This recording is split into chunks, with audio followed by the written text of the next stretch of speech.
ছাত্র জনতার অভ্যুত্থানে আওয়ামী লীগ সরকারের পতনের ৯ মাস পর দেশ ছাড়লেন ওই সরকারের সাবেক রাষ্ট্রপতি আব্দুল হামিদ।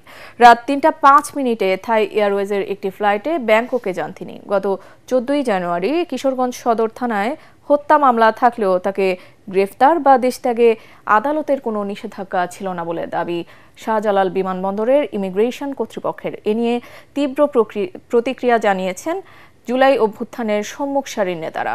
অন্তর্বর্তীকালীন সরকারের ভূমিকা নিয়ে প্রশ্ন তুলে ফেসবুকে জাতীয় নাগরিক পার্টির মুখ্য সংগঠক হাসনাত আব্দুল্লাহ বলেন, খুনিকে দেশ থেকে নিরাপদে বেরিয়ে যাওয়ার সুযোগ এবং আদালতে আসামিদের জামিন দেওয়া হচ্ছে। দ্বিতীয় ট্রাইব্যুনাল জানুয়ারিতে হওয়ার কথা থাকলেও মে মাসে এসেও শুরু হয়নি।